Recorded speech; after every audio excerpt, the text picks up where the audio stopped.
everybody, Mrs. Bianchi. Mark graph points on the coordinate plane below to represent the locations of his school and a bank. Mark wants to add the location of the library on the coordinate plane. The distance from the library to school is the same as the distance from the bank to the school.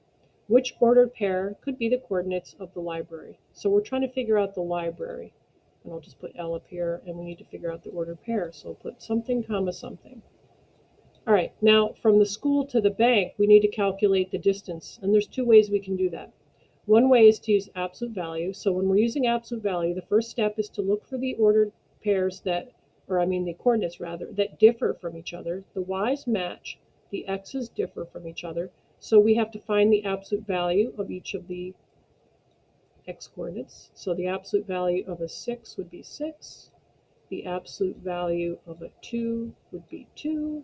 And we would be subtracting them because they're in the same quadrant. This is quadrant 1. And if we subtract 6 minus 2, we get 4.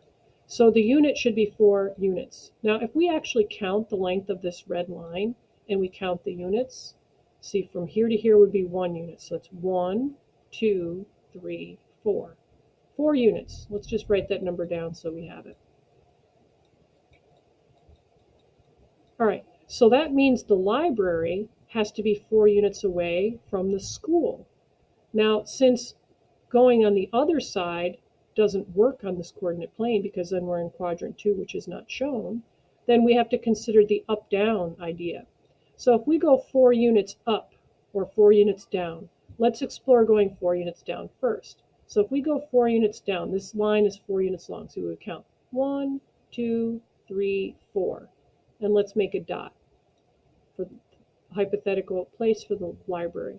Now, what's the ordered pair for this blue dot that it could be? So on the x, it's a 2, and it's not up or down on the y, so that would be a 2, 0. Now, is that a choice listed here? It's not. So let's consider, what if we go up? If we go up instead of down, and we figure out what's the ordered pair for this green dot, what would that be? Well, it would be going over 2. It's 2 on the x, but where would it be on the y? Now, this particular coordinate plane, they didn't continue numbering, but it would be safe to assume, since we're dealing with intervals of 1, that this would be an 8. So is that shown as a choice? Over 2, up 8. Because if it is, then you should go ahead and pick it.